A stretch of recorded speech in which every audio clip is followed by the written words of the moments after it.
Pag-inom sang madamo nga tubig kag ang pag-overthink antes magtulog.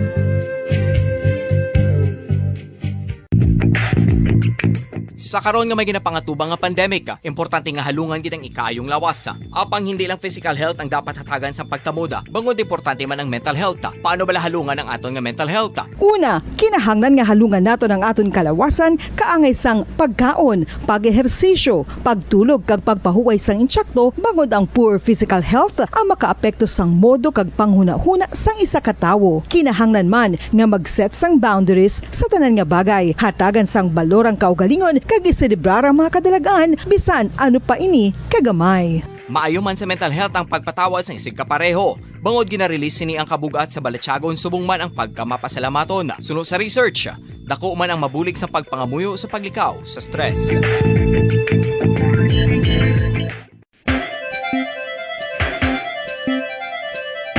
Ang talaba.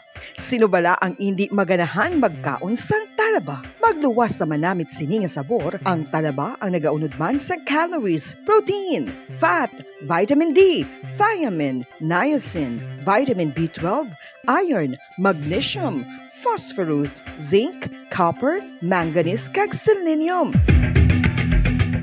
Isa ini sa mga source ang high quality protein nga nagaunod sang siyam ka importante nga mga amino acids nga kinahanglan sang lawas sang tawo. Nagaunod man ini sa antioxidants nga maayo para sa atay. Apang ang pagkaon sang talaba ang mayara man sa mga risgo. Bangod nagaunod ini sa mataas nga amount sang zinc nga delikado sa kalawasan kon masobrahan. Ang pagkaon sini nga hilaw ang makatugaman sang bacterial infection kag makatuga sang diarrhea, pagsuka, hilanat kag iban pa nga seryoso nga kondisyon. Gani sa pagkaon sang talaba, kinahanglan hagan-hagan lang.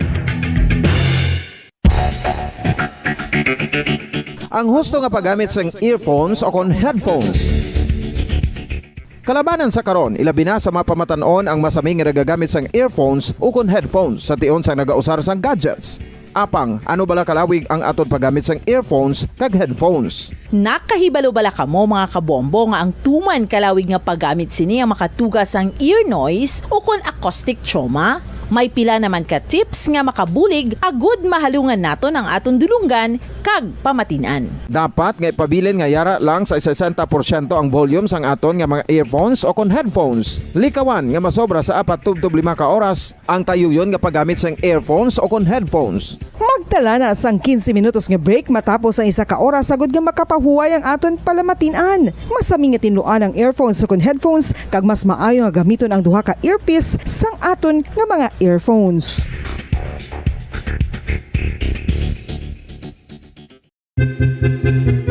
San o ikaw ulihi nga nag-ilis ang sponge nga ginagamit mo sa paghugas sa mga kitchen utensils? Ang kitchen sponge mga kabombo, ang mas mahigko pa sa toilet. In fact, ginpahayag sang microbiologists nga ang mga butang nga ginagamit naton sa pagtinlo sa mga dishes ang pinakahigko nga bagay sa balay. Sa isa ka pagtuon nga na-publish sa journal nga Scientific Reports, ang spongy bacterial colonies ang mas delikado sa aton ikaayong lawas. Bangod sini, ginarekomendar sa mga researchers nga dapat islan ang sponge kada simana. Ang kitchen ang lugar sa aton balay kung sa diin nagasugod ang mga new bacteria. Bangod sa human traffic kag food preparation. Bangod ang sponge ang masami nga warm, mabasa kag matrace ang old food. Ini ang ideal nga breeding ground para sa bacteria. Suno sa pagtuon, maayong idea nga tinluan ang sponge kada tapos gamit. Apang ginasuggest sa mga researchers nga regular nga islan ang kitchen sponge. Ang kitchen ang lugar sa aton balay kung sa diin nagasugod ang mga new bacteria. Bangod sa human traffic kag food preparation. Bangod ang sponge ang masami nga warm, mabasa, kag may trace ang old food.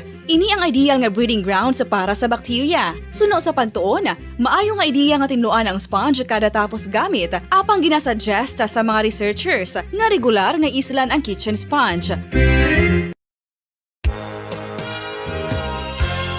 Yari na ang isa sa nakapabaylo kag nakabaton sang brand new radio set with AM and FM band kag 1,000 pesos cash. Nagikan sa Bombo Radio Bacolod.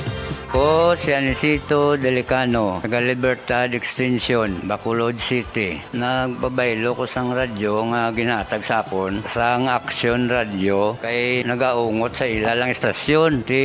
Hindi ko kapamati sang iyasang bumbo. Mga lapit man sa katuig na nga ginatag nila sa akon. Amo na mo lang ni ang imo nga mamatian ang action radyo lang. Amo ini nga radyo ang ginapangatag nila. Gindala ko di sa bumbo kay pabayluan ko sang iyasang bumbo nga radyo. Nga wala sa ungot sa isa lang ka stasyon. Kag manami kay bag-o.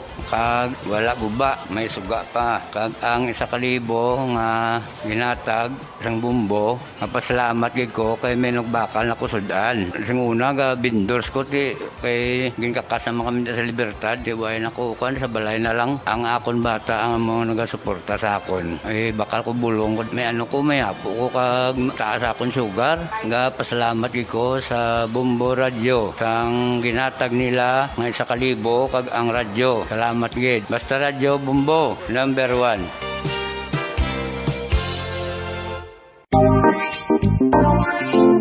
Mga kabombo, nakahibalo-bala ka mo, naghampak na sa 3 million ang natapikan sang COVID-19 sa Pilipinas. Mataas sa gihapon ang active cases sa bugos nga pungsod. Kag 50 mil na ang mga nagtaliwan bangod sa sini nga virus. Hindi magkumpiyansa, depensahi ang kaugalingon kag ang imo mahal sa kabuhi. Magpabakuna na batok sa COVID-19. Pahanumdom nagikan sa Bombo Radyo Bacolod. Basta Radyo Bombo!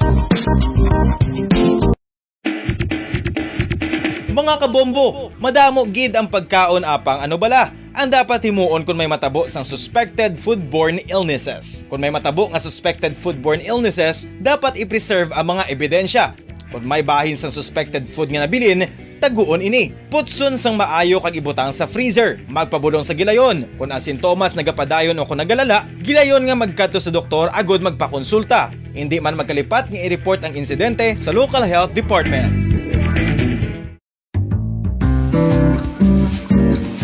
Mga pamaagi para mangin matinlo kag safe ang aton mga pagkaon. Ipabilin nga matinlo ang palibot. Isiparar ang hilaw sa naluto ng mga pagkaon. Lutuon sang maayo ang mga pagkaon nga dapat lutuon. Taguon ang mga pagkaon sa safe nga temperature. Depende sa kinahanglan sang klase sang pagkaon. Maggamit sang safe nga tubig kag raw materials.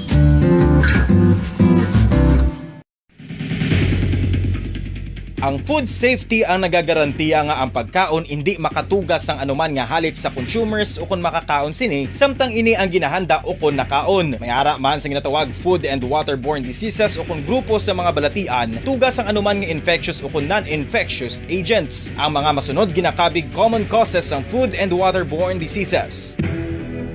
Unsafe nga ginahalinan sa ginainom nga tubig, improper disposal of human waste, unhygienic practices, unsafe food handling, and preparation practices.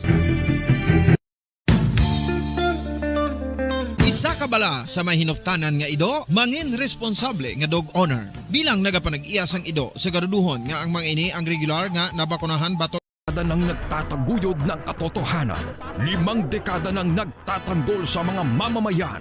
Patuloy na nagsasaliksik at mabilis maghatid ng mga balitang siksik at malaman. Patuloy na nangunguna sa mga issue, drama, promo at serbisyo publiko. Ito ang Bombo Radyo Bacolod, ang pambansang radyo ng Pilipinas.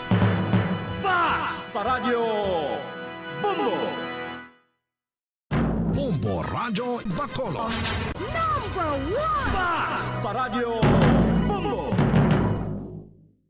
Oras nga Bombo Radyo Bacolod na Philippine Standard Time na 36 minutos na kaligadstak na alas 5 sa hapon. Welcome kami ng pagpalagad sa Pratuntunan Bombo Report sa afternoon edition pang Miyerkules edisyon sa Pratuntunan petsa 30 sa bulan sang Marso. Second to the last day sa ikatatlo nga bulan tuig 2022. Kamusta na masukin natin, kamusta man tagplamati natin, kamusta na ato sila mga kabombo? Mayong hapon sa ato sila nga mga kabombo sa 61 ka mga barangay sunod sa Bacolod, mga suki natin sa mga banwa kasunod sa kabuusan sa probinsya. Mga nakatutok na karon live sa ato sa FB kay YouTube channel mga taga-Negros, taga-Bacolod, di mga bayan sa Pilipinas, di mga bayan sa kalibutan. Ilan na makita bati natong palagad sila hapon sa Pratuntunan Bombo Report sa afternoon edition. Masako ng palibot sa sulat sa Bacolod, magatok-utok ng pila ka mga mayro dala nun sa aton syudad. Aton nga mga merkado, damo na dagsa na pamalaklon sini nga hapon. Inagpuli na sa aton sini nga mga trabahante. Kapo dyan tagsa direk hapon, Bombo, Dennis Rubicano. Mabalita ang aton kapagtamod sa aton sini mga nagpauna mabalita lokal. 5 nagkaladakpan sa kipatagayon nga drug bypass operation sa labang hapon sa may barangay 19. Drug din ang ginasulod sa aton sini nga mga otoridad. Samtang 60 milyon pesos nga valorya sang bagong merkado publiko sa Banwa sa Ginuban, ginanagurahan kina. Sa mga nagapauna nga mga balita iya sa palibot sang pungsod, Kumili Commissioner Aimee Ferolino, pamtang karon nga magapamuno iya sang Interagency Task Force nga mo mag-ausisa sa mga insidente sang vote buying. Samtang Malacañang ginpangapinan ang pag-red tag ni Presidente Duterte sa Makabayan Block nga nga may angot kon konektado sa grupo sang komunista. Kag sa balita gikan sa luwasang Russia nagpahayag kay ila kuno anay hagan-haganon ang ila sinang military operation sa duwa ka mga syudad didto ya sa pungsod Ukraine. Labi na gid sa kapital nga syudad sang Kiev kag sa syudad sang Chernihiv. Sa mga balita ang atong kapadaman balita aton ni Mayon sining apong palagad siya patutunan Bombo Report sa afternoon edition. 39 minutos na nakalikan sa na nga alas 5 sa hapon. Gano'y kuwanta report ni Bombo Lian ni Sil Minardo sa patrol no ining gain conduct drug bypass operation no. Daw isa na kuno ko drug den nga gin sulod no gin raid sa aton nga mga otoridad sa mga hapon. Lima ka mga individual to ang nagkaladakpan, nagakuan ko rin, nagasuyop sang ginadumulian nga droga, no? Pagpungko ni Presidente Duterte, terrible ang kampanya ta sa illegal ng droga. Sa anom katuig, managtapos ng term ni Presidente Duterte sa mabot nga bulan sang Hunyo, wala gapon mapapas, no? Partis ko na din ako, nahagan-hagan, pero wala gid madula. Silingtang 100% ang paggamit, ang pagbaligya sa illegal na droga sa aton siniya nga pungsod. No? Tinulada sa mga sabuan nagkaladakpan, pila ka kilo ang nagkaladakpan, puti doon hindi gijim urot-urot, ara gapon, no? Nagasulod gapon ang supply diri sa aton siniya pungsod. Ang pamangkot rin matapos ang term of office ni Presidente Duterte.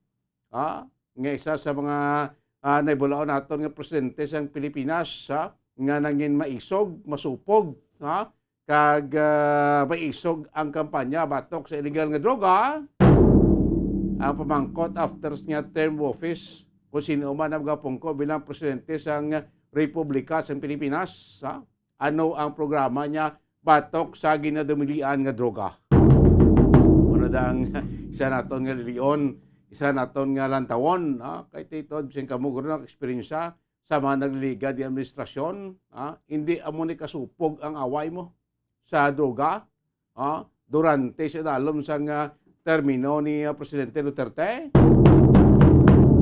Damo naglatumba, damo naglauntay ang tiil, damo nagladakpan, may mga tukang nga programa, o sige man yapon. Nga hindi madula. Nahagan-hagan na kiti may mga barangay na drug cleared. May mga pila na kay mga individual nga ipadalom sa rehabilitation. Proti wala gid sila naton nga totally na eradicate na ang ginadumilian nga dugay ti kabalanta man na multi-billion business. Hindi lang sa Pilipinas na tiabot sa bilog ng kalibutan. Multi-billion business ini ang droga mo. Muna ibisan pa paano, hindi madula, no? Nahagan-hagan, puti, wala iyasing totaling dula mga kabinan.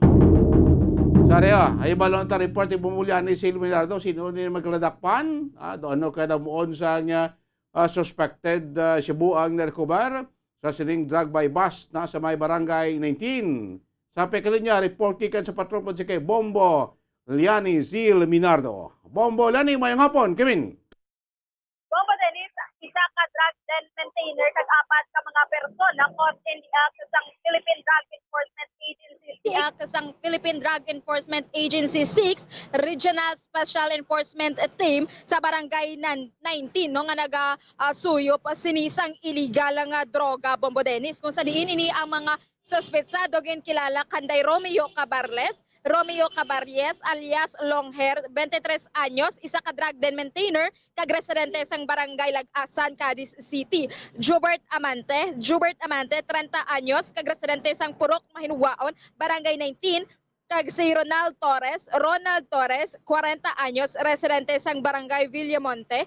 Jake De La Torre, 23 anyos, kag residente sang Purok 1, barangay Magsungay. RJ Parpan, 29 anyos, residente sang barangay 19. Nakuhaan ini ang mga suspetsado sang hindi kumulang o kana magsobra sa 12 gramos kaga mayara kabugasan no nga balor o kana standard drug price nga 81,600. Suno ka agent ISPA ang team leader sang PDEA 6 RSET, mayara mga concerned citizen nung naga-report sini angot sa mga illegal nga aktibidades sini sa mga suspetsado were in gin-verify ini isang PDEA 6 RSET, Bombo Dennis, kag sini na nga hapon natingwaan nga madakpan ini ang 5 ka mga suspetsado. Subong ang monitoring sa nga PDEA RSET is sa syudad sang Bacolod padayon ng sige hapon angot sa illegal nga droga, Bombo Dennis.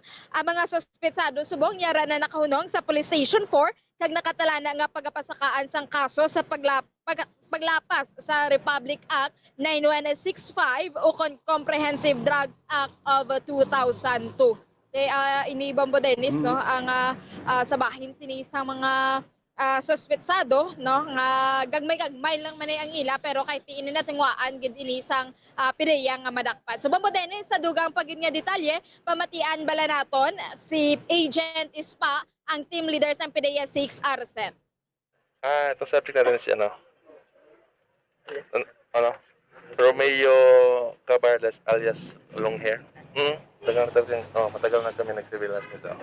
Parang wala to siyang trabaho. Ito lang yung fact niya, yung talaga siya, nag-maintain ng lagdan talaga. Dalawa ata, isa doon, isa dito.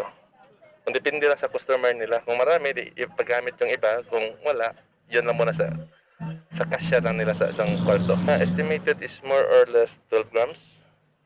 So, sa DBB price natin, that is 6,800. So, if times natin, mga 81,600. DBB yun. Iba pa yun sa, yung actual talaga nila yun sa pagbinta. Wala pa, tingnan pa namin sa, sa pagdating sa investigation namin. Visitors sila sa drug den. So, sila, violation sa Section 7 of RA 9165. Una is may reports, then i-verify namin. Then pagkatapos dyan, i-monitor namin, surveillance namin. So, continuous talaga. Yun nga, marami talaga. Kasi mas easy sa kasi kanila na pagpasok mo sa isang lugar, gamitin mo na lang kasi ilabas mo pa. Baka ma-enter. Marami kasi yung checkpoint ngayon na si election So, Basta ang monitoring niya sa mga sangkans around diri sa Bacolod City. Continuous naman tayo dyan, ma'am. So, yun. May mga reports tayo, i-verify talaga natin. Yun kami agad, mag-conclude agad. Bombo Lani, no? Ining barangay 19 din sa likod, lapit sa may Burgos Public Market, Bombo Lani.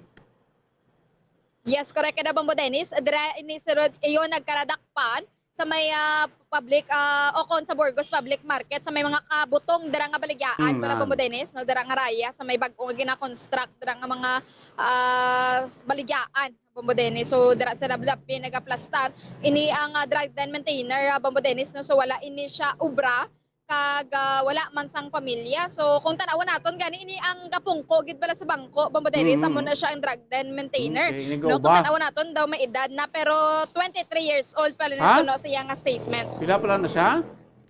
23, tubo-tubo lang kami, Bombo Dennis. 1999 siya kuno natao, December. So manog 24 pa lang siya. Kung tanawon to, bika na gani mga 40 na sa sobra?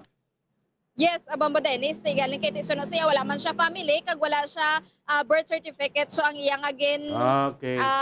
yes, ang statement niya is amo na nga 23 years old pa lang siya, Bombo Dennis. Kasi nalipat na sa edad niya, Groa. Yes, at galing kay Tiga Bisyo, Bombo Dennis, base kung 23 gid man, kung may bisyo ka, ang imo sini nga itsura kag ang lawas mo bala so daw ga tigulang gid, Bombo Dennis, biskan bataon ka pa. Si Dina na sila karon bumbolan eh. Yes, so Bombo Dennis, ari ini sila subong sa kustodiya sang police station 4, no? So daw kagina sa pahayag sa tunay agent is ba basi pagadalon man ni sila sa Iloilo or mag-conduct sang drug test ni sa bahin sang 5 ka mga suspetsado.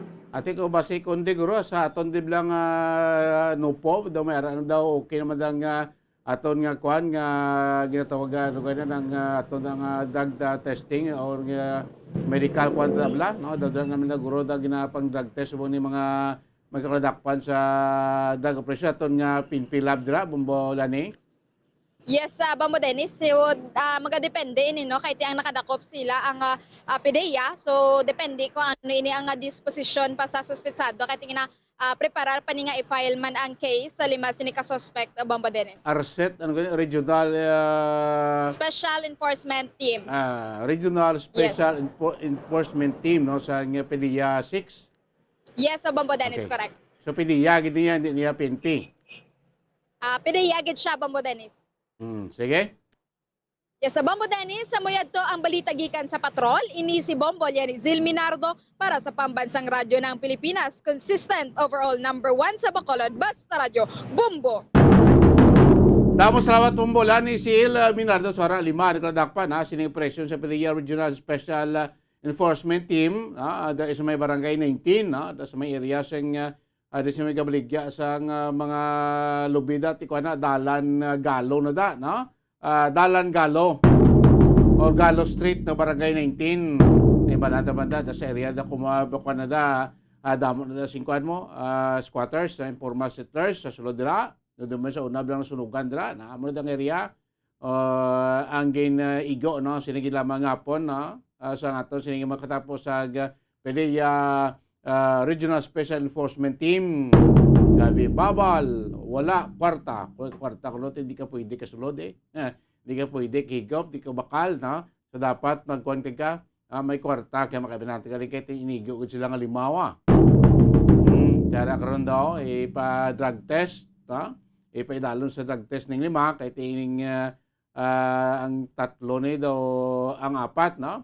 Ara sa kuan area visiting drug den. Muna nga dalaman sila sa mga nagkaladakpan. More or less 12 grams ang na-recover, mga 81,000 pesos sa worst. Sining mga suspected shabu ang na-recover sa sining nasambit nga drug bypass operation. 50 minutos na nakaligas takta alas 5 sa hapon yung patutunan Bombo Report sa afternoon edition. Magapan ng balik makaligan lamang pala kay importante nga mga pahanumdom. Bombo Radyo Bacolod. Number 1! Basta Radio Bombo! Sa karon nga may ginapangatubang nga pandemic, importante nga halungan kitang ikaayong lawas. Apang hindi lang physical health ang dapat hatagan sa pagtamuda, bangod importante man ang mental health. Paano bala halungan ang aton nga mental health? Una, kinahanglan nga halungan nato ng aton kalawasan kaangay sang pagkaon, pag-ehersisyo, pagtulog kag pagpahuway sang insyakto bangod ang poor physical health ang makaapekto sang modo kag panghuna-huna sang isa ka tawo. Kinahanglan man nga mag-set sang boundaries sa tanan nga bagay, hatagan sang balorang kaugalingon kag iselebrar ang mga kadalagaan bisan ano pa ini kagamay. Maayo man sa mental health ang pagpatawad sa isig kapareho. Bangod ginarelease ni ang kabugat sa Balatyagon subong man ang pagkamapasalamaton. Suno sa research, dako man ang mabulig sa pagpangamuyo sa paglikaw sa stress. Tips agud malikawan ng insomnia. Ang pagtulog sang maayo ang makaapekto sa mental kag physical health sang isa ka tawo. Apang kung kaisa hindi maligar nga nagaka-eksperyensya sa ginatawag nga insomnia, gani ari ang matip sa gud malikawan ini kag mas makatulog sang maayo mga kabombo. Kinahanglan nga pareho ang oras ang imo pagtulog kag pagbangon kada adlaw agud maset ang imo nga body clock. Kun adlaw, mas maayo nga buksan ang mga kortina agud makasulod ang kasanagon, paglakat-lakat kun aga kag pag-ehersisyo. Kun gabi, likawan ang mga masanag nga screen kaangay sa mga gadgets kag TV. Limitahan man ang pagkaon kag mga ilimnon nga may caffeine kag nicotine bagod makatuga ini sang problema sa pagtulog. Likawan man ang pagkaon sang madamo, pag-inom sa alcoholic drinks, pag-inom sang madamo nga tubig kag ang pag-overthink antes magtulog.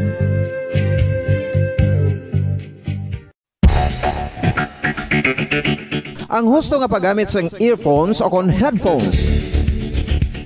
Kalabanan sa karon, ilabi na sa mga pamatanon ang masaming nga nagagamit sang earphones o kon headphones sa tion sang nagausar sang gadgets.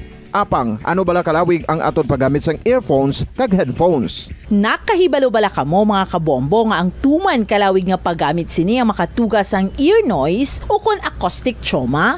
May pila naman ka tips nga makabulig agud mahalungan naton ang aton dulunggan kag pamatinan. Dapat nga ipabilin nga yara lang sa 60% ang volume sang aton nga mga earphones o kon headphones. Likawan nga masobra sa 4 to 5 ka oras ang tayuyon nga paggamit sang earphones o kon headphones. Magtala na sang 15 minutos nga break matapos ang 1 ka oras agud nga makapahuway ang aton palamatinan. Masami nga tinluan ang earphones o kon headphones kag mas maayo nga gamiton ang duha ka earpiece sang aton nga mga earphones.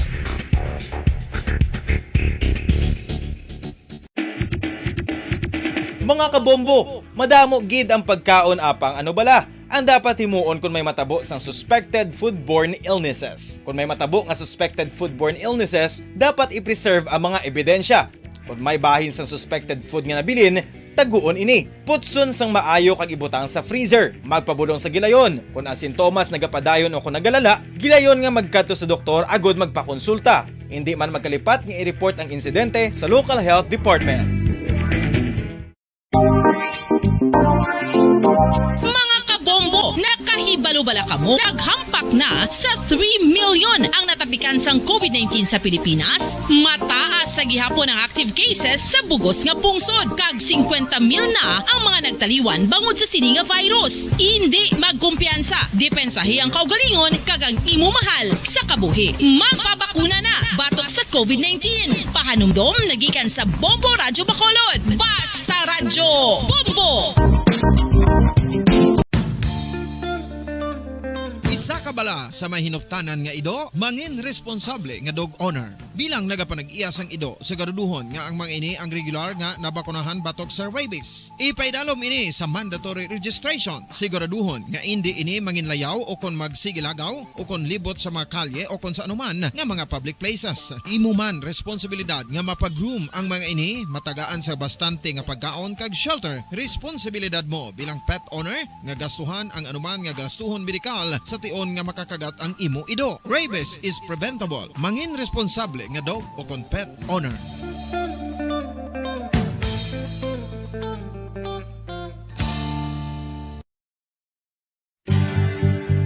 Oral disease, nagapadayon nga seryoso nga public health problem sa Pilipinas. Ang prevalence sang dental caries sa mga permanent teeth ang nagapabilin nga mataas sa 90% throughout the years. About 92.4% sa mga Filipinos ang may tooth decay, kag 78% ang may gum disease o kon periodontal diseases. Santo sa report, Joy Bacolod.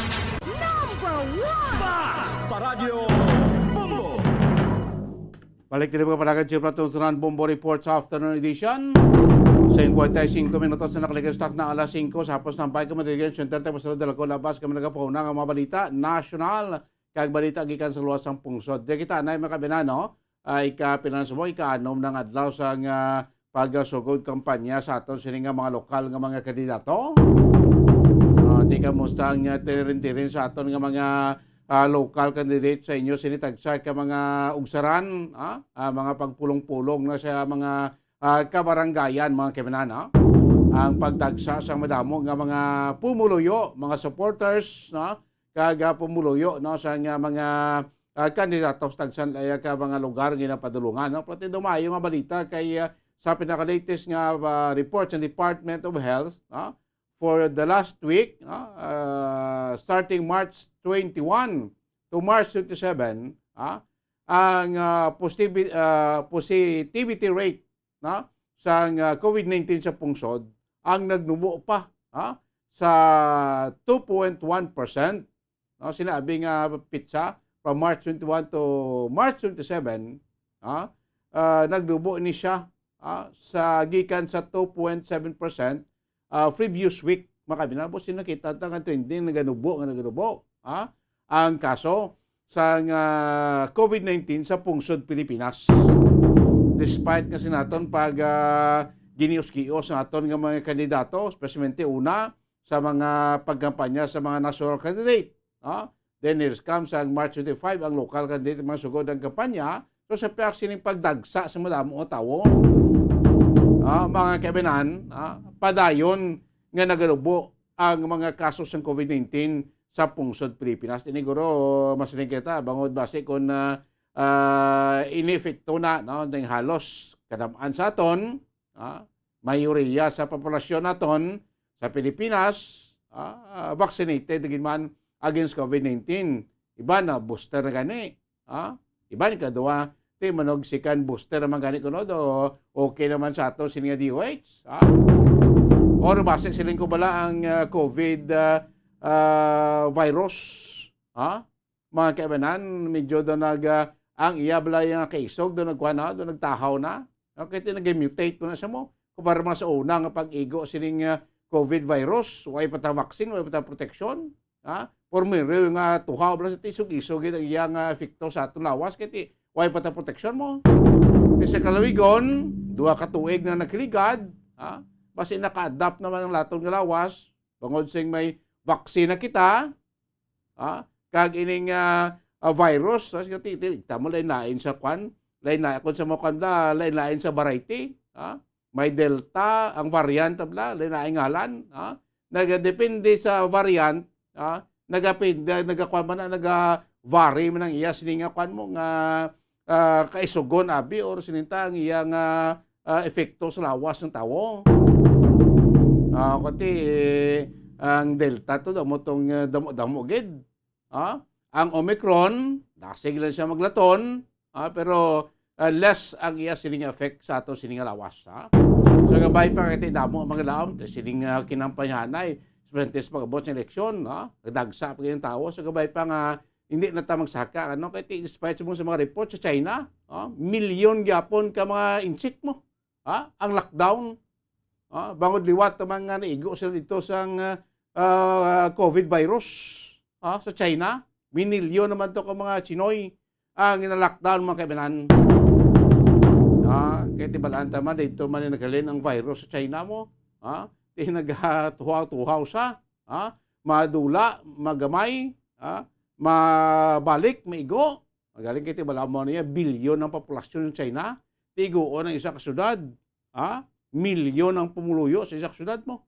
Kumunang pag-igo sa isang syudad, paglaton sa piyaka syudad, paglapot sa piyak, minilyon man ka mga insik ang gina-lockdown. Timay-may lang kita dire sa Pilipinas, nagagana-gana, nagdubo na ito sining kaso sa COVID-19. May mga duso na gani, nga ang alert level, iday kwa na, isa-isahon na lang tagsa ka mga LGUs. Ito subong mga alert level, ginapagawa bala sa tagsa ka probinsya, kag highly urbanized city. Like this Negros. Timog sila yung Negros, alert level number 2. Ang Bacolod City is highly urbanized, another alert level. May mga duso nga kung pwede downgrade ng alert level sa mga banwa or sa mga syudad. Pwedeng peka banwa, alert level number 2. Bukod ako pang kaso nila, peka banwa, pwede mo alert level number 1. Kay gamay ng kaso nila, damo na vaccinated sila. Muna ang madoso, mga kabanan. Subong, kahit daw laay naman trending, subong mo, mga kabanan, sa sitwasyon sa COVID-19 diriya sa pungsod Pilipinas. Tiyamak mo from 2.7% na naog sa 2.1% ang positivity rate sa COVID-19. Aray News Center sa atong Bombo Network News. News Center, come in! Radio newscast Metro Manila goes to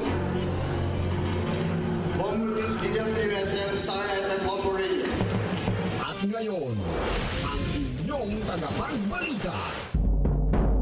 Magandang gabi Pilipinas, anumang oras sa buong mundo, narito na ang Bombo Network News Evening Edition. Ngayon ho ay katatlumpu na sa buwan ng Marso 2022 sa ulo ng ating mga balita.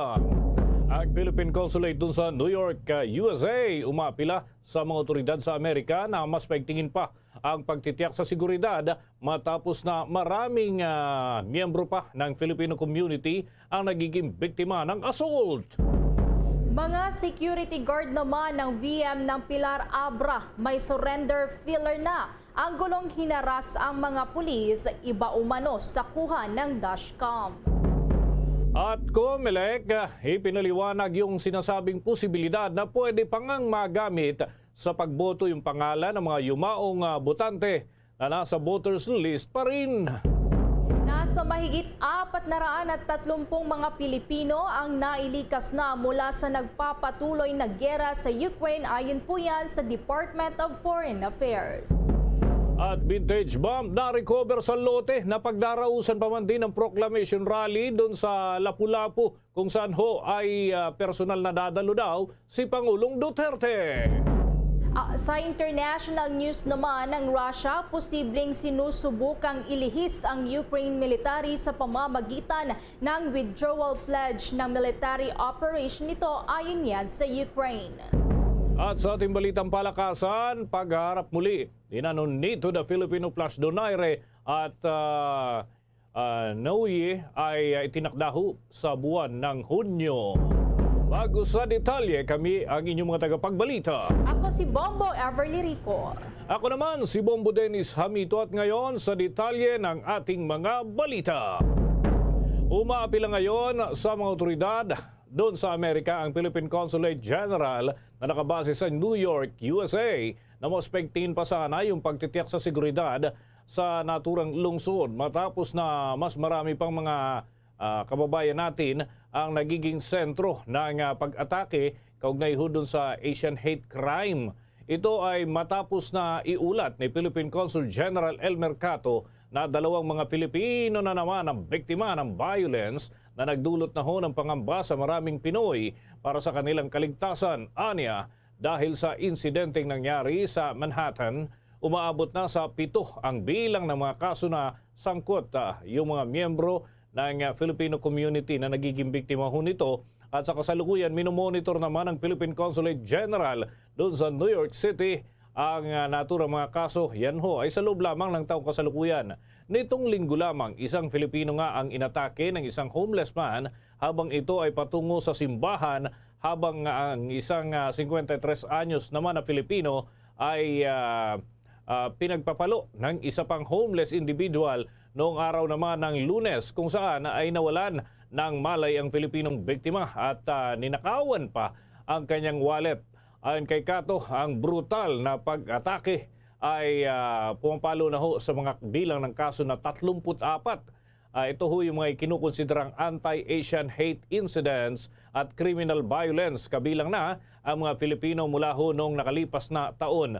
Base naman sa report mula sa Asian American Federation, nasa mahigit 2.17 million ang Asian American population sa New York State noong hong 2020 at karamihan sa kanila ay naninirahan sa New York City at nasa mahigit 1.52 million o katumbaso ito ng 17.35 na populasyon ng naturang syudad.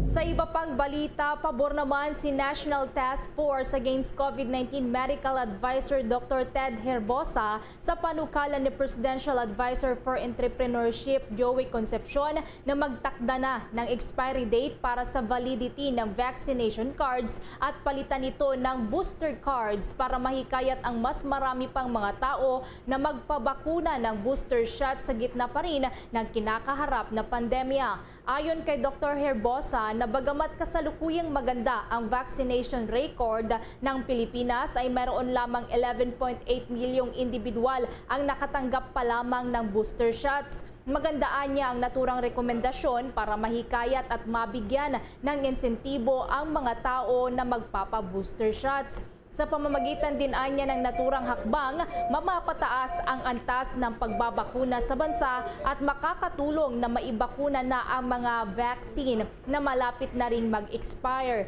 Nauna na ring nagpahayag ng pagkabahala si Concepcion dahil sa mababang booster coverage sa Pilipinas at inirekomenda ang redefining din ng fully vaccinated, kabilang na dyan yung mga nakatanggap ng booster dose.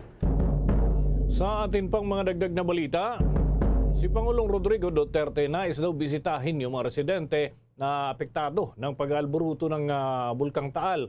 Diyan ho ito sa probinsya ng Batangas. Ano pa kayang ibang aktibidad ng Pangulo? Alamin natin yan sa ulat ni Bombo Raymond Tinasa. Tiniyak ngayon ni Pangulong Rodrigo Duterte ang kaukulang suporta at assistance sa lahat ng mga residenteng apektado ng pag-alboruto ng Bulkang Taal, partikular sa lalawigan ng Batangas. Katunayan, gustong puntahan at makita mismo ni Pangulong Duterte ang natapos lang na evacuation center na maaaring pagdalahan sa mga maapektuhang residente sa harap ng pinaghahandaang pagputok ng Bulkang Taal. Sinabi ni Pangulong Duterte kay Human Settlements and Urban Development Secretary Eduardo Del Rosario na nais niyang makita ang bagong tayong evacuation center na nasa Santa Teresita, Mataas na Kahoy at Altadtad. Naging partikular ang Pangulo kay Del Rosario kaugnay sa mga palikuran o CR ng evacuation center na nais niyang sadyain na sana raw ay hiwalay ang comfort room ng mga babae sa lalaki. Kauna nito, sinabi pa ng Chief Executive na sa nalabi niyang mga araw sa termino ay nais niyang gamitin ang pera sa pagpapatayo ng halfway house na maaaring matuluyan ng mga apektadong residente tuwing ganitong may kalamidad. Gusto ko tignan at I may have something assistance rin, added assistance to sa inyo. Pero gusto kong tignan. But basically, gusto kong mangyari is this, that the comfort room for women must be entirely separated from, magkaiba yung, irrespective of, we do not have the luxury of giving everybody what they want. But I want that itong mga banyo ng babae pati lalaki as entirely, and there must be a good structure na at marami. Sa panig naman ni Department of Social Welfare and Development Secretary Rolando Bautista, iniulit ito na pagbigay na ang ahensya ng kaukulang assistance sa mga apektadong residente sa Batangas, partikular yung mga inilikas sa kanilang mga tahanan. Ang tulong po na naibigay natin sa area ng Batangas na apektado ng Bulkang Taal, tayo po ay agarang nagpaabot ng tulong sa mga evacuation centers.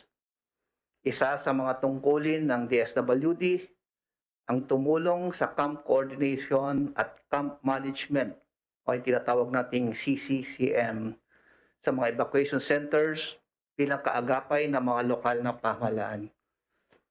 Ilan sa mga nakapaloob sa CCCM ay ang pagsasaayos ng water, sanitation, and hygiene facilities, pagbibigay ng orientasyon sa mga camp manager upang handa silang rumisponde sa kaso ng COVID-19 sa mga kampo, katuwang ang local health units, gayon din sa gender-based violence.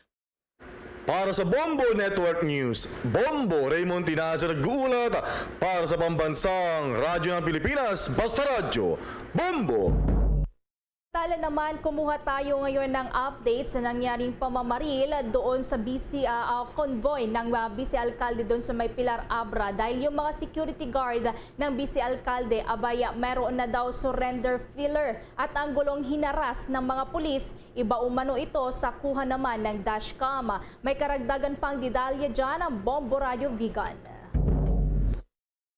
Yes, Bombo Ever, yun nga, nagbigay na nga ng surrender filler yung mga sinasabing tauhan ni Pilar Abra Vice Mayor Judge Donizo kung saan nga yung sinasabing nangyaring pamamaril kahapon.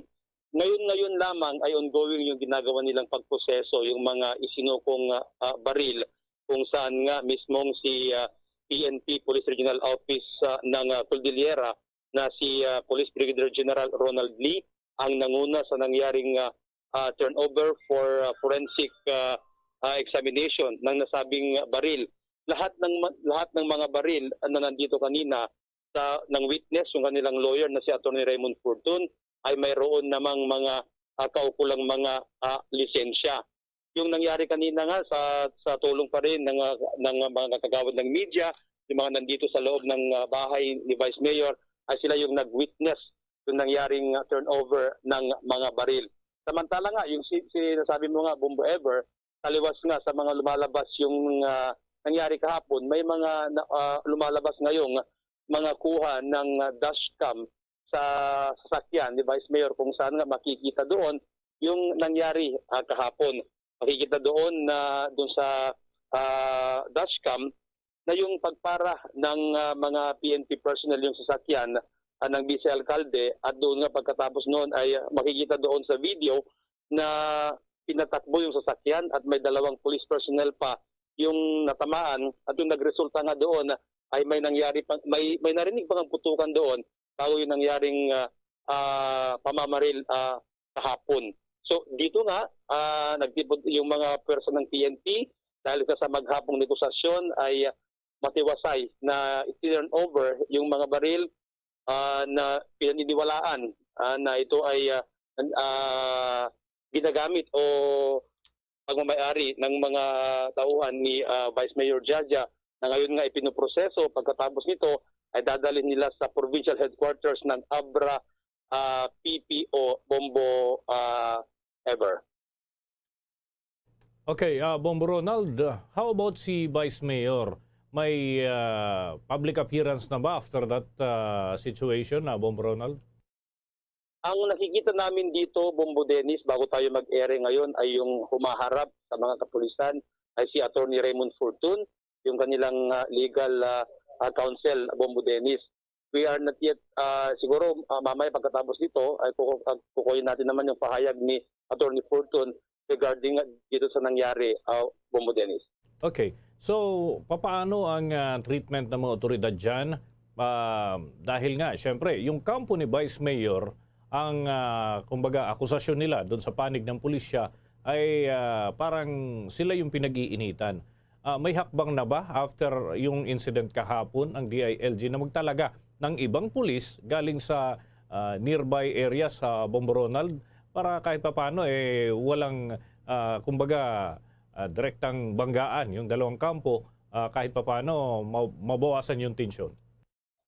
Actually, kanina pa kaming umaga dito, Bombo Dennis, may mga nakikita kaming mga bago. Sabi nga nila kanina, augmentation from other municipality, Bombo Dennis, sa mga pulis dito kanina, pati nga yung mga nandun sa Pilar PNP kanina, may mga ibang mukha din na ito ay galing nga sa mga ibang stations ng PNP, at we presume na yun na yung ginawang hakbang ngayon ng PNP dahil nga si RD, Bombo Dennis, ay kahapon pa get in touch, kahapon pa na nakikipag-ugnayan hanggang kaninang umaga. Pag ano nila ay talagang talagang tutok na tutok siya. Ito ngayon yung nasa harap lang namin, Bombo Dennis. Ito yung nakalagay sa sako na mga baril, na ito yung ngayon ay pinoproseso. Tatapos lamang ng pagproseso, Bombo Dennis, yung mga baril dito, at pagkatapos na nito ay dadalhin nila sa provincial headquarters ng PNP Abra. Isa pang issue dyan, Bombo Ronald, kung nagtutugma yung bilang ng mga baril doon sa may mga proper documents at kung sino lang yung mga authority na binigyan dyan ng Commission on Elections, diba? So anong initial say ng mga otoridad na tumanggap ng mga armas na yan na Bombo Ronald? Yes, Bombo Dennis, yan magandang tanong kanina. Nakausap ko kanina yung mga personnel ng PR Pro Cordillera, yung sabi nga nila, Bombo Dennis, itong mga baril ay since meron na ng mga papeles, Bombo Dennis, i-verify talaga nila yung mabuti. Itong mga baril na to, ang initial count namin, Bombo Dennis, 14 na mga mahaba, may mga maiksing baril din.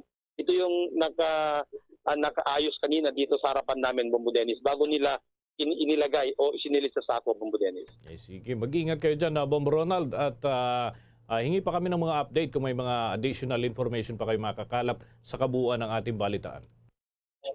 Yes, Bombo Dennis, mula dito sa Pilar Abra, si Bombo Ronald Tactay nagulat ng live para sa Pambasang Radyo ng Pilipinas, the undisputed number 1 in Ilocos Sur. Basta radyo, Bombo. Tuloy-tuloy pa tayo sa ating balitaan. Mas pinigting pa ng Philippine National Police ang kanilang Oplan Katok ngayong panahon po ng nalalapit ang eleksyon. Ito'y paraan ho ng pagbabahay-bahay ng mga otoridad ho natin para hikayatin yung mga may-ari ng baril, lalo na ho yung mga expired na o kaya naman talagang totally wala ho itong lisensya, ay isuko sa mga otoridad yung naturang mga armas. Ayon nga kay Firearms and Explosive Office Director Police Brigadier General Alvin Delvo, bahagi ito ng Oplan Katok ng kanilang pinigting na kampanya laban sa loose firearms para humatiyak na maayos ang darating na eleksyon. Hindi kasi nila inilalayo yung posibilidad na magamit daw yung naturang mga baril, lalo na yung mga expired. Mahirap po itong itrace. Lalo na't wala na ho yung lisensya, kadalasan ito yung mga ginagamit ng mga kriminal.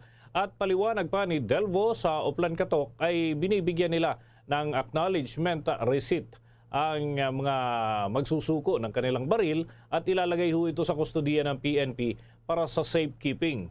Samantala, nanawagan naman si Delvo sa mga gun owner na kusang mag-renew ng kanilang lisensya para maiwasan ho na mapuntahan pa sila at makatok pa ng mga otoridad kung sila na mismo yung nagkukusa na mag-sumite ng kanilang mga armas na hindi updated ang mga dokumento. Kaugnay pa rin ho na ngayon ay gun ban ang pinapairal po ng Commission on Elections dahil nga nalalapit ang halalan dito sa ating bansa. Mga kabombo, yan ho ay sa Mayo 9 na ang atin hong paparating na eleksyon. Samantala naman, muling ibinabala ng Manila-based policy group na Institute for Climate and Sustainable Cities o ICSC ang kanilang projection sa posibleng maranasang power interruption sa ikalawang quarter ng taon, kabilang na nga ang kritikal na araw ng halalan sa Mayo 9.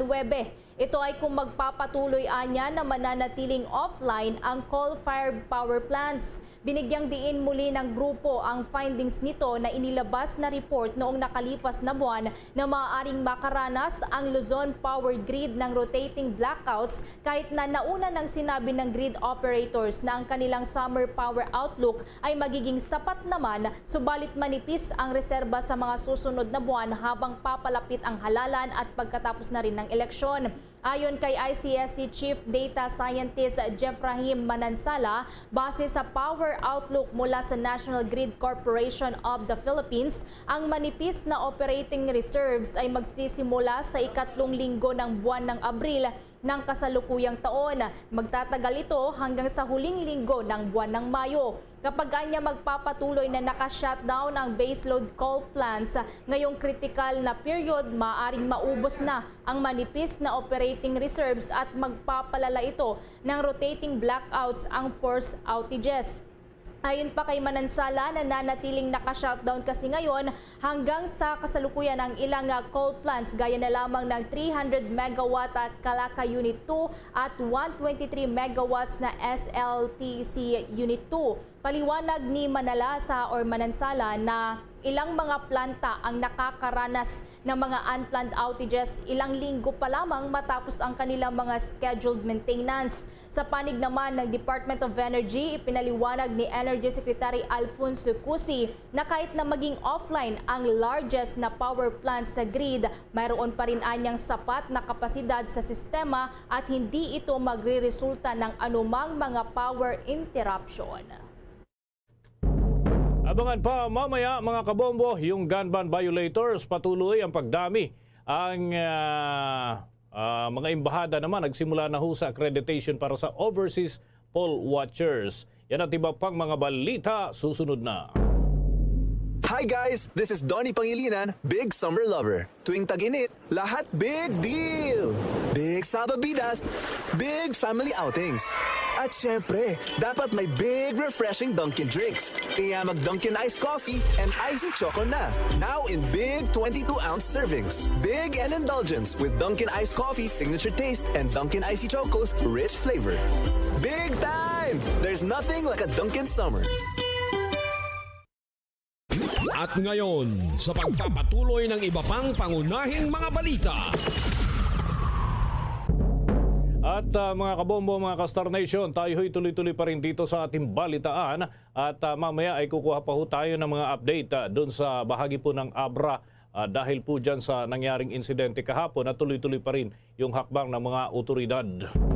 Sa puntong ito ng ating balitaan ay kapiling ho natin sa ating linya ng komunikasyon live via Zoom si Ginong Arsenio Boy Evangelista. Siya ho ang presidente ng Volunteers Against Crime and Corruption o VACC. Pakikumusta muna tayo sa mga aktibidad ho ng VACC, lalo't ngayon ho ay nalalapit ang eleksyon. Sabi nga nila, dumadami yung krimen pagka mga ganitong panahon, lalo na ho yung mga may kaugnayan sa kaligtasan ng tao. Bakit nga kaya?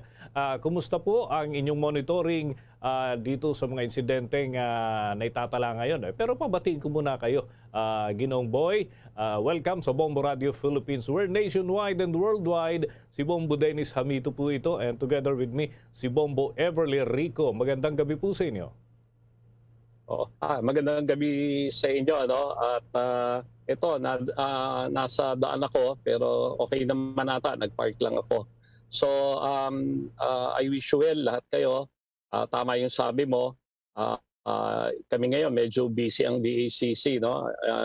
Nag-iikot nga kami sa mga law enforcement agencies different. Kahapon I went to NBI just to update kung ano yung mga initiatives din nila. At pangalawa, kahapon galing din ako sa CIDG dito sa Camp Crame para just to update yung mga activities nila para for anti-criminality police initiatives, somehow to contain itong politically motivated killings na ine-expect natin na mag-escalate nga soon. At katulad nga kanina, may balita nga yung Vice Mayor ng from sa North, sa Abra, Region 1 na nagkaroon ng ambush doon. So mga ganitong similar cases ang aming binabantayan at kasi nga ito ini-expect nga natin every election, especially may national and local, ini-expect natin dito yung mga ganyang mga mga issues, mga pangyayari, Dennis. Okay. Mang Boy, itong monitoring ho natin dyan sa panig ho ng BACC, may mga naitala na ho ba kayong iba pang election-related crimes? Hindi lamang yung sa Northern Luzon, kundi sa ibang parte ho ng ating bansa. Just to check kung talagang pumasok na tayo dun sa... Kasi parang 2016, 2013, may mga ganun ho na parang trend na pagpanahon po ng eleksyon. Lalo na pagka nagsimula na yung kampanyahan, talagang may mga kaso ho na ganito. How about po sa monitoring ninyo, Ginong Evangelista?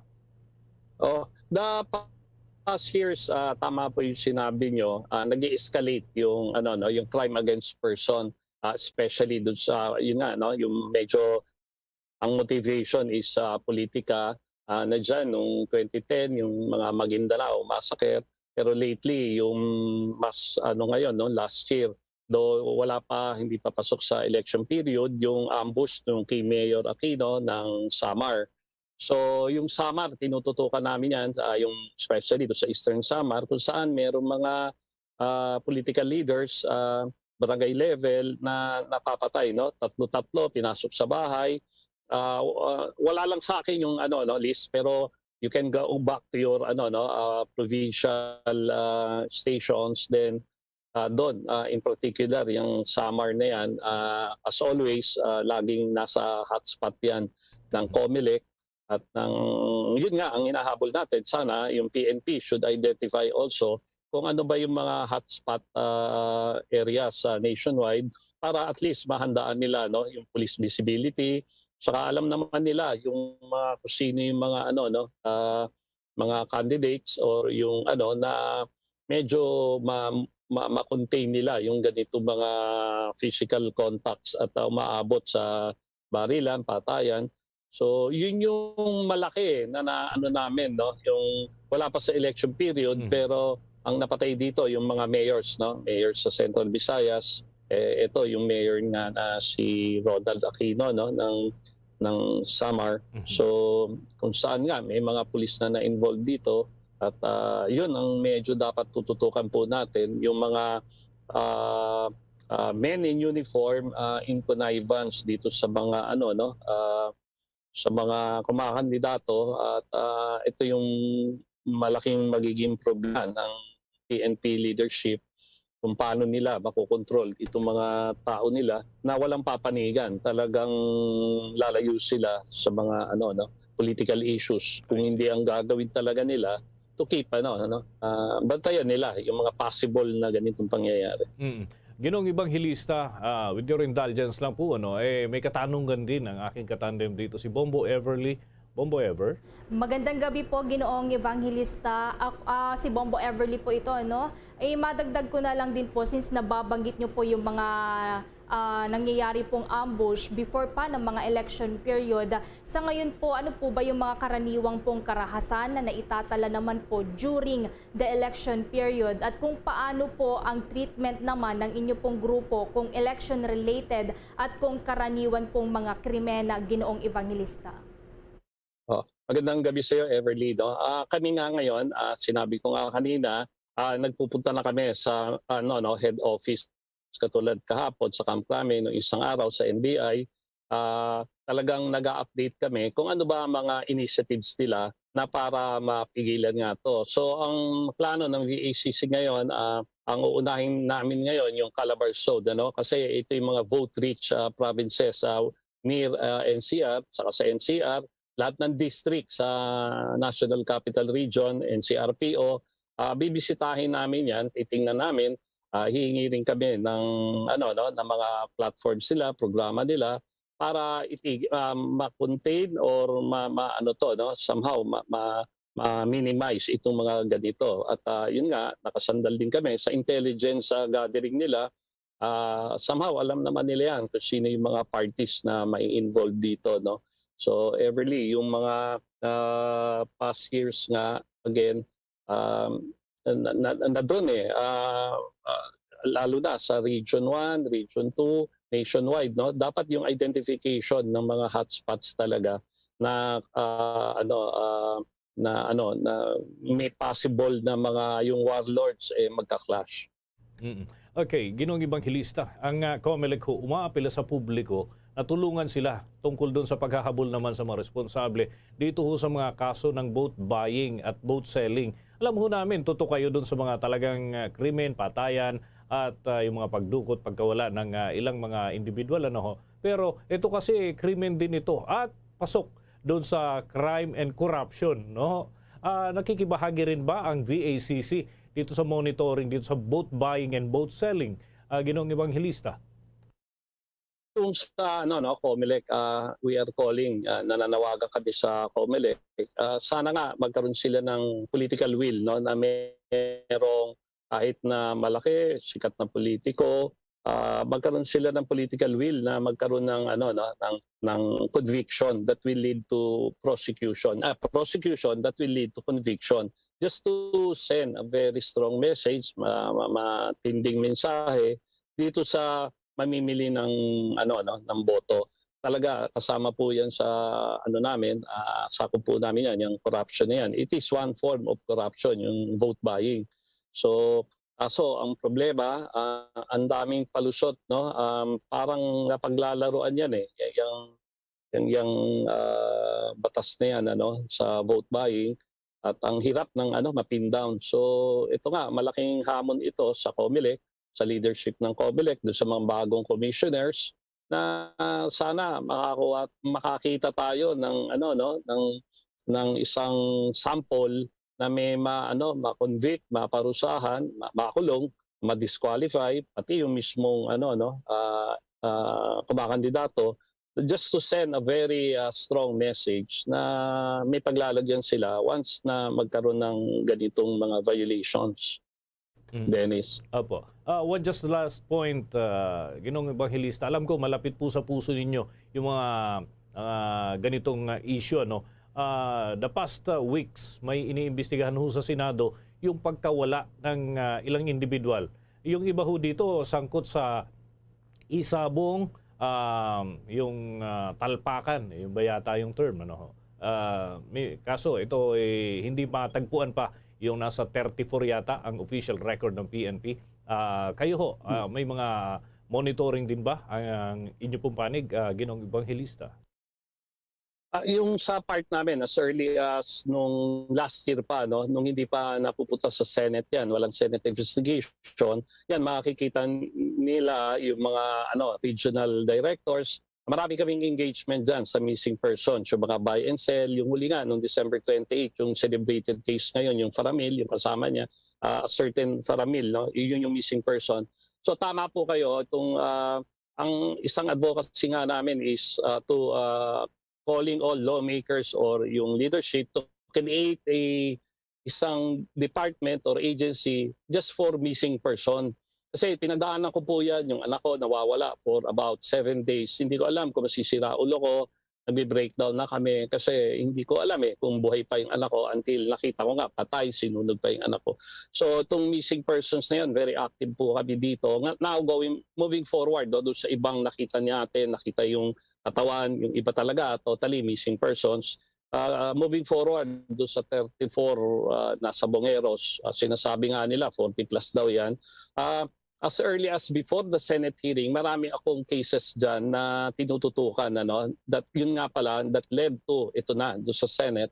So ang aking mga pronouncements doon, may mga interviews din ako, na malaking hamon to sa PNP or any or other law enforcement like NBI, na napaka-imposible naman na mawala itong 34. May pinag-umpisahan, may mga CCTV, dapat meron dun sa mga inumpisahan kung saan sila last seen, dun sa mga sabungan. So napakahina ata ng PNP natin. Until now, we cannot imagine na 34 missing persons until now, kahit isang katawan walang nakikita. Napunta pa sa Senado, pero until now, I know the family is crying every night. Hinahanap nila. Pero alam mo, ayaw naman natin bigyan ng false hope itong pamilya. Wala naman sign of life, lahat. Pero big challenge to sa law enforcement. 34 nawawala. Bakit ganun ba kadali? Yung anak ko nga sinunog pero naabutan ko, nakita namin sa Kabanatuan, yung anak ni Attorney Oliver Lozano, magkakasunod kami noon. This is ang gumawa nito, yung carnapping group, road test, ganyan. Pero nakita yung isa sa Porac, nakita yung isa sa Tarlac, tapos yung anak ko nga sa Kabanatuan. Alam po nyo, mahirap maglibing ng tao. Kasi yung surroundings, neighborhood, yung sa akin, tinapon na nga sa irrigation canal na amoy nung farmer na parang may sunog na nasusunog, amoy lechon or something. So nakita. Tapos yung doon sa Tarlac, yung anak ni Attorney Oliver Lozano, nakita rin sa Porac. So tatlo lang to, pero nakita. Pero ito this time 34, parang parang inutil na ba ang law enforcement natin sa ating bansa. Yun lang ang hinalulungkot ko. Coming from a victim also ng missing person, yung crime against person na ganyan. So nakakalungkot lang. Hanggang ngayon, umabot pa sa Senado. Dapat nga hindi yan na inaasikaso ng Senado. But then, masyadong malaki, substantial yung mga nawala. So now, malaking hamon sa kanila to. And I am calling President Duterte, sana maging na talaga siya dito, maging, nandiyan na yung Senate, pero yung executive branch should act on this kasi buhay po to, 34 to, saka it is an embarrassment to our neighboring countries or buong mundo na may mawawala sa isang bansa na 34 or more na wala man lamang tayong lead. Yun lang ang kinalulungkot namin. So nakatutok po kami dito at yung accountability ng kung sino ng gumawa nito, At sana umabot din na yung justice will be served, then yung retribution for the families na nawala yung mga mahal nila sa buhay, makuha man lang nila yung hustisya kahit na patay na, at least alam nila kung ano yung nangyari at ma-account man lamang. I see. Yun ang ibang hilista. Maraming salamat ho sa inilan po ninyong oras at yung mga update na rin sa mga hakbang ng VACC. Good evening, sir. Magandang gabi po sa inyo, Everly at Dennis. Maraming salamat po sa inyo. Bombo Radio and Star FM, The Vote 2022 Updates. Ang Commission on Election ipinaliwanag ang posibilidad na pwede ngang magamit sa pagboto ang pangalan ng mga namatay na botante na nasa voters list pa rin. Alamin ang buong detalye mula kay Bombo Gerald Ulep. Bombo Dennis, Bombo Everly, tiniyak ngayon ng Commission on Elections na hindi magagamit itong pangalan ng mga botanteng namatay dito pa rin sa May 9 elections. Kasunod na rin ito ng mga lumabas na balitang nagagamit daw ang pangalan ng mga patay ng botante para sa pagboto sa halalan. Sa panayam ng Bombo Radio Philippines, aminado naman si COMELEC Commissioner George Garcia na hindi madali ang proseso ng pagtanggal ng pangalan ng mga botanteng namatay na sa voters list. Alam niyo po yung bakit ba hindi natatanggal agad yung pangalan ng isang namatay. Ito po para maunawaan. Kasi nga po sa ating batas, yung Republic Act 8189, yung tinatawag na Continuing Registration Law, hindi po kasi automatic na halimbawa po si Ka Pedro namatay. Kahit alam niyo election officer na namatay yan ng aming local COMELEC, hindi po pwedeng tanggalin yung pangalan ni Ka Pedro sa listahan. Maghihintay po yung local COMELEC base sa batas ng certification mula sa civil registrar na si Ka Pedro ay namatay na. Kasi po otherwise, i-declare ko na kalahati ng bayan ito namatay kung sakasakaling ako'y kakampi ng isang politiko. Kakailanganin po namin yung certification mula sa civil registrar na yun po ay dapat regular na ginagawa nila. Kasabay nito, ipinaliwanag naman ni Garcia kung paano pwedeng magamit ang pangalan ng mga namatay sa pagboto. Maliban na lang kung talaga may grand conspiracy ang teacher at saka yung mismong ang electoral boards o ang mismong kandidato. Na aminin na natin kahit nung mga nakaraan nangyayari yun. Kahit nga po hindi namatay. Sir at ma'am, kahit hindi po namatay yung botante, pwedeng makaboto yung botante kung merong may conspiracy kriminal ang kandidato at ang teacher. Halimbawa po kayo, hindi pa kayo nakakaboto dahil tinatamad-tamad ka pa. May pagdating mo sa presinto, may nakapirma na doon sa pangalan mo. Bakit? Pinayagan ng teacher, ng electoral board na makaboto dyan. Sino rin ang dapat sisihin? Siguro din, maganda rin tanungin natin yung watcher po rin nyo, yung mga kandidato. Bakit? Paano napayagan makaboto yun? Nakitang-kita itong picture. Iba yung pagmumukha ngayon. Baka biglang tumanda ka agad sa ilang taon lang. So yun po ibig sabihin, kinakailangan lang din na nauunawaan ng mga kababayan natin paano ba nangyayari yung ganyan base sa aktwalidad at base sa batas na umiiral. Samantala, nakatakda namang ilabas ng komisyon ang listahan ng mga areas of concern na bukas. Malalaman dito ang mga lugar na kailangang pagtuunan ng pansin ng mga otoridad sa nalalapit na halalan. Nung nakaraang linggo, medyo makapal-kapal po Bombo J ang naisubmit sa atin. Kaya lang po, yung po ay mga sinumiti sa atin ng joint task force ng Armed Forces at saka po ng PNP. Pero at the same time po, kinakailangan po i-verify namin mula sa aming field sa mga taga-COMELEC mismo sa field. Maaari po kasi madaming pagkakataon ng Bombo Jane. Halimbawa po ang kanilang recommendation green. Yung pala sa field orange na yon. Medyo unti-unti nang umiinit ang labanan at nagkakaramdaman na medyo mga pananakot at baka magkaroon ng physical o na violence. Kaya nagkaka-verify po. Kaya po ang ginawa namin yung isang linggo, lahat po ng mga pangalan ng mga bayan, syudad, o kaya probinsya na naandun po sa aming listahan, yan po ay pina-counter-check namin ASAP sa aming pong field personnel upang maisumite ka agad sa atin at malaman natin yung bang dating red ay nag-orange na ba yan o dating red, nag-green na ba yan, yung green ba dati, nag-red na bang bigla. Kaya po para po maghapag-act ang COMELEC dito sa mga areas of concern na ito. Maaari po hanggang bukas, may ma-announce kami ng mga malalagay sa hotspot na tinatawag. Una rito, sinabi ni Garcia na handa na ang maito sa halalan sa Mayo 9. Tiniyak ni Garcia na hindi sila mabibitin sa oras at nasusunod pa rin ang kanilang timeline at sa katunayan. Yung po sa paghahanda, definitely po eksakto po, mas maaga pa nga po. Yung printing of the ballots po by early next week, maaaring tapos na po tayo lahat. Sa Sabado po na darating, kami po magkakaroon ng tinatawag na kick-off dahil po kompleto na lahat yung mga isi-ship out namin ng mga gamit, katulad halimbawa ng machines, ng mga SD cards, katulad halimbawa ng mga iba pang gamit. Yan po ay magkakaroon kami ng seremonya, madaling araw ng mga alauna, ng madaling araw ng Sabado, upang kasama ang lahat ng political parties, candidates, watchers, media ay masaksihan yung yung kick-off na yun upang masimulan na po yung pagdidistribute ng mga gamit, at least doon sa mga provincial hubs po namin. Tinabi naman ni Garcia ang pangamba na nagkaroon ng data breach sa panig ng Smartmatic, itong provider ng election software sa May 9 elections.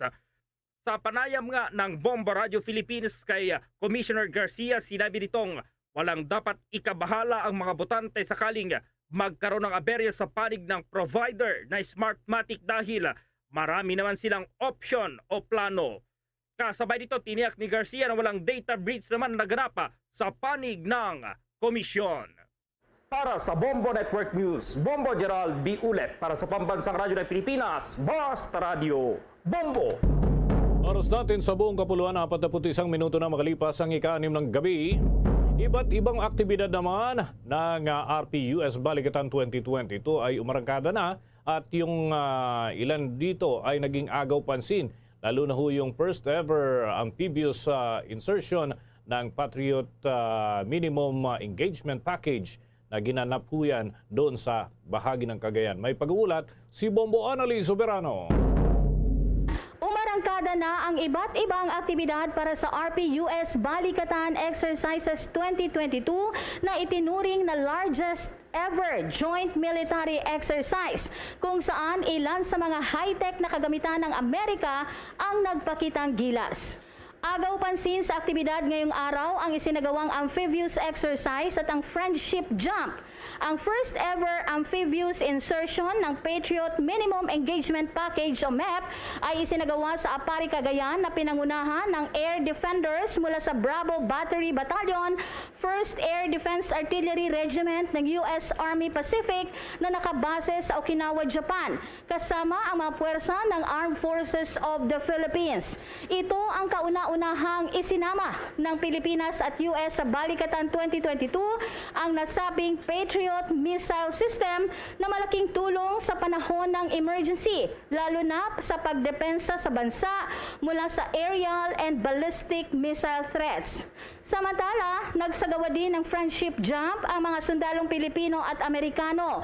Isinagawa ito sa Fort Magsaysay, Nueva Ecija.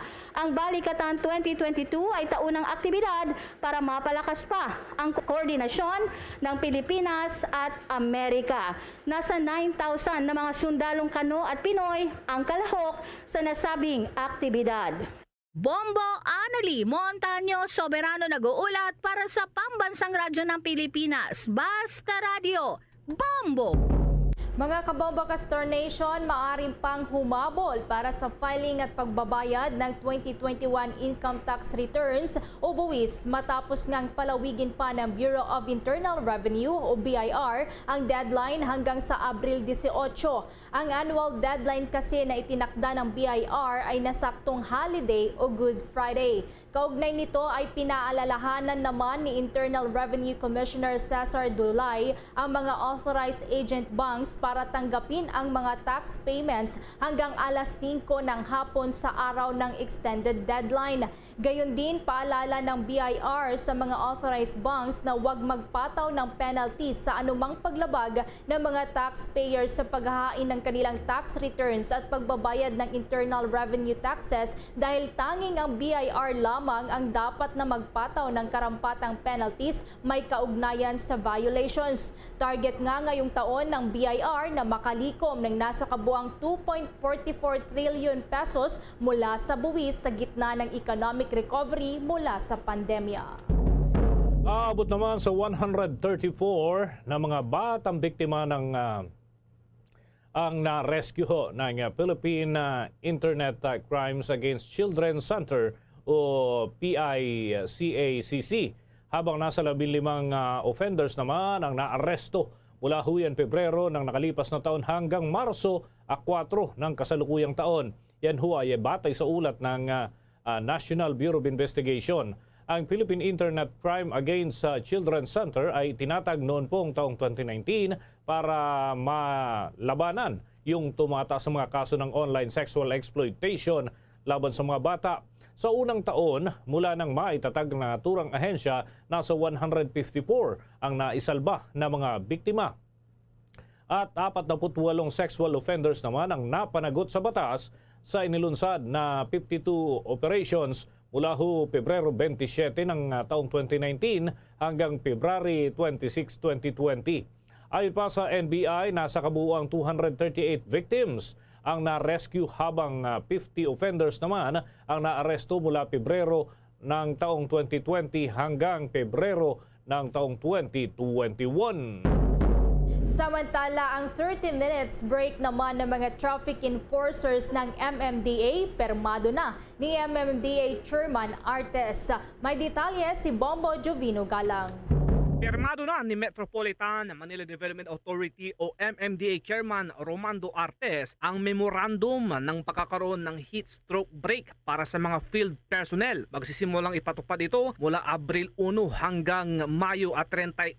Layon ng nasabing kautusan ay para maprotektahan ang mga traffic enforcers, street sweepers at iba pang mga tauhan ng MMDA na nasa lansangan. Itinuturing ni Artes na isa itong malaking bagay para sa mga nasabing kawani laban sa heat stroke. Paglilinaw naman ito na habang nakabreak umano ang mga personnel ay may mga nakahalili sa mga dito para hindi maapektuhan ang kanilang trabaho, lalong-lalo na ang daloy ng trapiko. Saan binibigyan natin ng pagkakataon ang ating mga enforcers na sumilong sa lilim at uminom po ng tubig para po wag silang ma-dehydrate. Nag-uulat para sa Pambansang Radyo ng Pilipinas, Bombo Jovino Galang, Basta Radyo, Bombo! Nailikas na ang nasa mahigit 400 na Filipinos mula ho sa nagpapatuloy na giyera pa rin doon sa Ukraine. Ayon kay Foreign Affairs Undersecretary Sara Lu Arriola, nasa kabuuang 434 Filipinos ang nailigtas papalabas ng Ukraine. Sa naturang bilang, nasa 394 Filipinos ang na-repatriate habang may 40 individual naman ang na-evacuate at nag-aantay pa ng kanilang repatriation sa ligtas na lugar sa may border ho malapit sa Ukraine. Ilan sa mga nailigtas na napauwi sa bansa kamakailan ang nasa 30 seafarers na naipit sa giyera sa Ukraine na mga crew members ng MV Ithaca Prospect at gayon din yung MV Filia Joy at MV North Virgo. At sa kabuuan, nasa mahigit 350 seafarers ang ligtas naman na kanilang na-repatriate. Samantala, isa ang Pilipinas sa mga bansa sa Association of Southeast Asian Nations o ASEAN ang nakapagtala ng pinakamababang bilang ng mga bagong kumpirmadong kaso ng COVID-19 sa loob ng isang araw. Inuulat ni Health Secretary Francisco Duque III na nakapagtala lamang ang Pilipinas ng 3.45 new infections sa kada 1 milyon na tao sa isang araw noong Marso 28. Sa buong linggo naman mula Marso 23 hanggang 29, naitala ang nasa mahigit 2,000 na bagong kaso habang mas mababa naman ito kumpara sa 3,000 mahigit na infections na naitala sa mga nakalipas na linggo. Pumapalo na lamang sa 378 ang average daily cases kada araw sa ating bansa habang isang kaso lamang ang naidaragdag naman sa mga severe at critical cases tally. Nananatili din na mababa na nasa 1.61% ang case fatality rate o yung mga namamatay dahil sa COVID-19 sa buong bansa, habang mataas naman ang recovery rate na nasa 97.3%. Sumunod naman sa Pilipinas ang bansang Cambodia na mayroong 3.61 COVID cases. Ang Myanmar mayroong 4.52 cases at ang Indonesia naman nakapagtala ng 17.82 cases. Sa buong Asia naman, ang China ang nakapagtala ng pinakamababang bilang ng COVID cases na nasa 1.3 lamang sa kada 1 milyong populasyon. Ang health news na yan ay inihatid sa inyo ng Immunomax, the one and only immunomodulator made with pure CM glucan. Dagdagan pa natin ang ating humbalita. Yung Department of Agriculture handa ng tulungan yung mga magsasaka at mga mangingisdang apektado ho ng vegetable smuggling. Yung mga high-ranking officials naman na sangkot sa illicit trade ay paparusahan daw ng kagawaran. May balita si Bombo Jane Buna. Handa ang Department of Agriculture na magpaabot ng tulong sa mga magsasaka at mangingisdang nalulugi dahil sa smuggling. Ito ang tinukoy ni Agriculture Secretary William Dorr. Sinabi ng kalihim na tutulungan nila na makapagtinda sa Metro Manila ang mga magsasaka na nakatanggap ng libreng crops mula sa farmers cooperatives. Kasama rin sa kanilang ibibigay na tulong sa mga magsasaka ay ang transportation assistance. Yung mga kaakibat na farmers cooperatives na nabigay ng mga trucks ay sila na po yung tutulungan namin na magtinda dito sa Metro Manila areas para sa ganun ay hindi malugi po ang ating mga magsasaka. So yung transportation, that's part of our assistance kasi nabigay na namin yung mga trucks, ang dami na po napamigay para sa ganun groups of farmers ay maibenta po nila na tama yung mga produkto nila dito sa Metro Manila pa rin ay magandang market. Samantala, nakahanda rin ang kagawaran na magparusa sa mapapatawang opisyal ng kagawaran na may kinalaman sa smuggling. Ito ay may kaugnayan sa paniniwala ng mga senador na mayroong mga high-ranking government officials na sangkot sa iligal na pag-aangkat ng mga gulay mula sa China na nagtulak sa lokal na industriya sa unti-unting pagbagsak.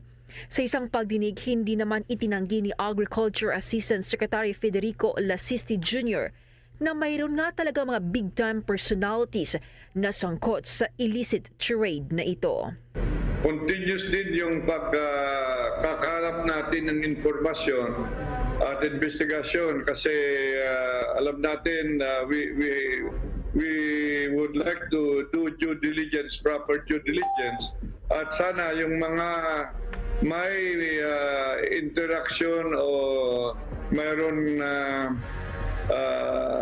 kuntsabahan dyan ay sasabihin dapat sa amin lahat itong informasyon para mas mabuo pa natin at malaman natin kung sino po yung mga involved na opisyales ng Department of Agriculture. Of course, kung mapapatunayan po natin kung sino po sila, ay i-recommenda po natin base dun sa existing laws kung ano yung karampatang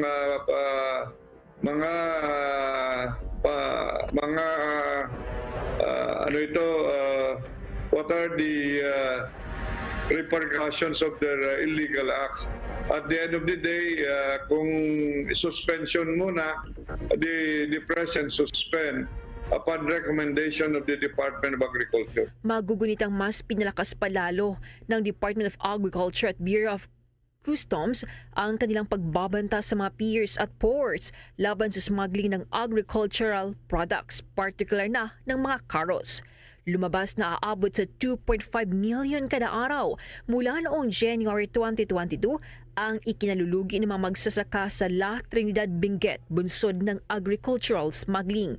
Dahil dito, puspusan ang pagbabantay ng DA at BOC upang mapigilan ang smuggling. Kami ay talagang puspusan yung pagbabantay ng ating mga quarantine officers at in partnership with BOC ay marami na kaming nasabat. For the last 6 months, almost 1 billion pesos worth of vegetables coming from mostly China ay nasabat na natin. Mula rito sa Malate, Manila, ito si Bombo Jane Buna nag-uulat para sa Pambansang Radyo ng Pilipinas, Basta Radio. Bombo! Samantala, isang vintage bomb naman ang na-recover sa lote na pagdadausan ng Proclamation Rally sa lungsod ng Lapu-Lapu. Kaugnay niyan, may detalye ang Star FM Cebu. Na-recover ni mga sakop ng Special Weapons and Tactics or SWAT ng Lapu-Lapu City ang isang vintage bomb o High Explosive Remnants of War o ERW sa New Camansi, Barangay Paho ng nabanggit na lungsod. Unang natagpuan ng mga residenteng nakatira malapit sa lugar ang ERW na may habang 76mm. Agad dinala ang ERW sa tanggapan ng City Mobile Force Company para sa pagsusumiti nito sa Regional Explosive and K9 Unit sa Central Visayas para sa tamang disposisyon. Nagkataon na rin na ang lote kung saan natagpuan ang vintage bomb ay ang venue para sa proclamation rally ngayong Webes ng gabi na dadaluhan ni Pangulong Rodrigo Duterte. Mula rito sa impila ng 95.5 Star FM Cebu para sa Bombo Network News, Star DJ Sophie Ember nag-uulat para sa Pambansang Radyo ng Pilipinas at #1 radio network in the country, Basta Radyo. Bombo! That news was brought to you by Dunkin, pasalubong ng bayan. Bombo International News. Naniniwala ang Ukraine military na ang withdrawal ng Russia sa military operations nito sa kabisera ng Kiev at Chernihiv ay posibleng rotation lamang ng individual units na layong ilihis ang liderato ng Ukraine military at lumikha ng misconception sa kanilang deployment. Ito ay kasunod na nga rin ng pangako ng Moscow na pagbabawas ng military operations sa dalawang kabisera ng Ukraine para mapalakas ang mutual trust ng dalawang bansa. Matapos na rin ang pag-uusap sa pagitan ng mga negotiators sa Istanbul, Turkey. Ayon naman sa General Staff ng Ukraine's Armed Forces, patuloy ang pagkilos ng Russian units papalayo na ng Kiev at Chernihiv. Nauna na rin sinabi ng Russia na kanila nang ipopokus ang kanilang operasyon sa Eastern Donbas region. Subalit sa isang video address, sinabi ni Ukrainian President Zelensky na nakikitaan niya ang panganib at hindi niya dapat na maging basihan para pagkatiwalaan ang salita mula sa mga kinatawan ng Russia na patuloy pa ring umaatake para sirain ang kanilang bansa. Hindi rin niya walang muwang ang mamamayan ng Ukraine. Natuto na rin niya sila sa 34 na araw na invasion na maging sa nakalipas na 8 taon na gyera na nangyari sa may Donbas. Bombo Entertainment News. Bombo Entertainment News. Sa atin pong entertainment news sa Bombo Ever, ano kayang aabangan natin at ng ating mga kababayan dito sa entertainment news sa Bombo Ever? Yes, Bombo Dennis, ang 2018 na Pinay Miss Universe na si Catriona Gray, itinuturing nakakambal sa tunay na buhay ang kanyang wax figure na pinasinayaan sa bansang Singapore. Makichika tayo muna kay Bombo Ness, kaya Biab Mercado. Bombo Ever, hangad ni 2018 Miss Universe Catriona Magnayon Gray na marami pang kababayang Pinoy ang magawan din ng wax figure sa Madame Tussauds, Singapore. Pahayag ito ni Kat matapos mapasinayaan na kanina sa nasabing bansa ang kanyang life-size na wax figure na replika ng kanyang lava gown noong 2018 coronation. Ayon sa 28-year-old half-Australian beauty na tubong Bicol, matagal na niya gusto magkaroon ng kapatid pero sa ngayon, ang kanyang wax figure ang best thing na maituturing bilang kanyang twin o kambal. Si Kat ang unang Pinay na nagkaroon ng wax figure sa naturang sikat na tourist spot sa Singapore at pangatlong Pinoy sa kabuuan, sunod kina Miss Universe 2015 Pia Wurtzbach at fighting Senator Manny Pacquiao na pareho naman sa Madame Tussauds sa Hong Kong. Bukas, kasabay ng huling araw ng Marso, maaari nang bumisita sa Madame Tussauds Singapore na nasa bahagi ng Sentosa Island. Yan ang Chika Update. Ito si Bombo Ness, kaya Biab Mercado nag-uulat para sa Pambansang Radyo ng Pilipinas, Basta Radio. Bombo! Bombo Foreign Exchange Update. Sa mga nagabangho sa palitan ng piso kontra sa foreign currencies na itala ang 52 pesos and 06 centavos katumbas ng isang US dollar. Ang Singaporean dollar naman ay 38 pesos 39 centavos, Hong Kong dollar 6 pesos 65 centavos at ang euro ay nasa 57 pesos and 74 centavos. Saudi Arabian Rial 13 pesos and 87 centavos batay sa data ng Bangko Sentral ng Pilipinas. The Bombo Foreign Exchange Rate Update is brought to you by Queen City Development Bank. Bago po tayo magtapos, inaanyayahan po namin kayo para sa sama-samang panalangin. Narito ang Orasio Imperata.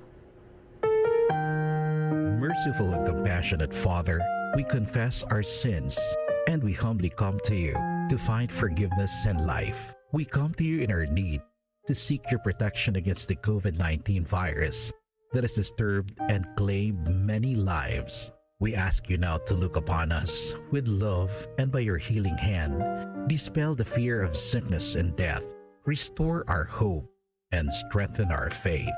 We pray that you guide the people tasked to find cures for this disease and to stem its transmission.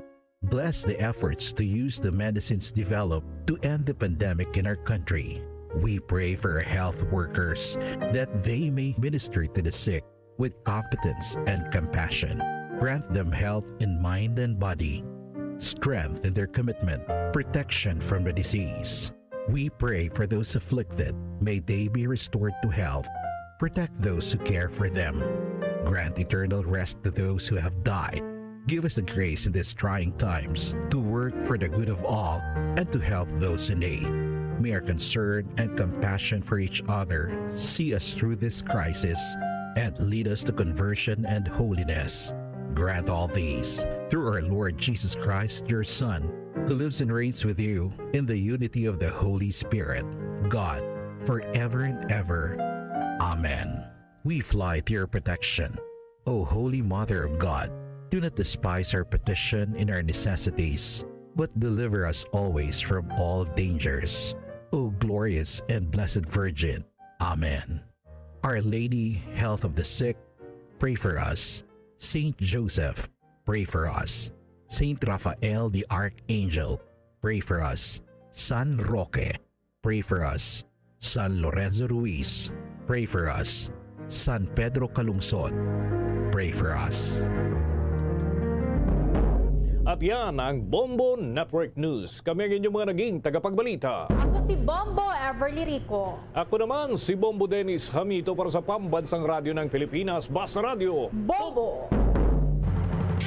At sumainyo ang kalipunan ng maiinit at pangunahing mga balita sa Bombo Network News. Hatid sa inyo ng Pambansang Radyo ng Pilipinas, Bombo Radio Philippines. Paradyo Bombo!